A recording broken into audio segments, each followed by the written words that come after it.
As little as 5 to 10 years ago, it was common practice that a business website would just have a home page, an about us page, a contact us page, services, and that was about it. And in essence, it acted like a catalogue of your business.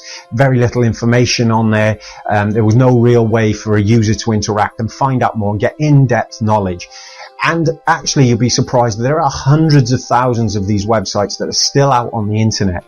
And if you only have 5 pages, for example, that's not enough information that you're providing Google and the user about your business. So if that is the case, then that could be one of the main reasons why you are being outranked and outperformed. So what you can do is create more content, more relevant content about your area, about your services, about your skills, and that would increase the relevance of your website. The second thing you need to consider is how often you update your website.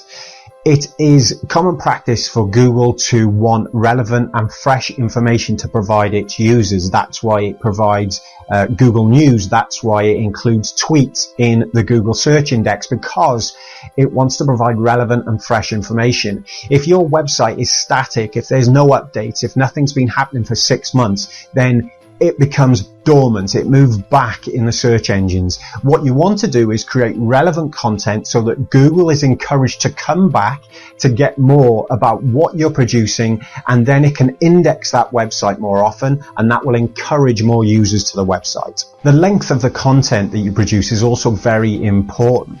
If you're fighting for commercially viable keywords, which can be often very, very competitive, then you need to consider the length of the content.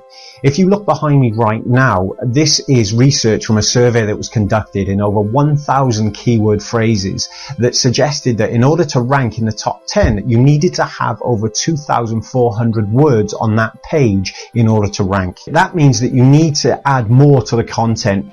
Make sure that you answer all the questions that are relevant to that website. Make sure you link to other pages on your website that are relevant about that, and that will make that content stand out. That will give you a greater chance of competing. More and more users are accessing the internet via mobile. In fact, in 2015 was the first time that mobile usage surpassed that of desktop usage.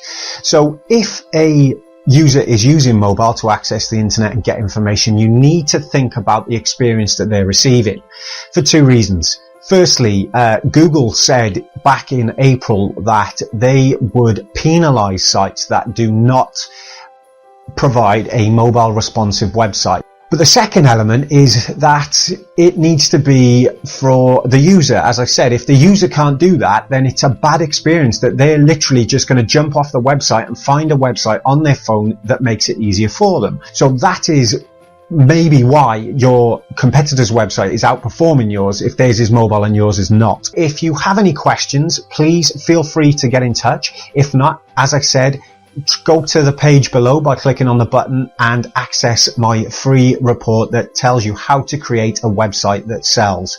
I hope you found this video informative, and I look forward to seeing you again.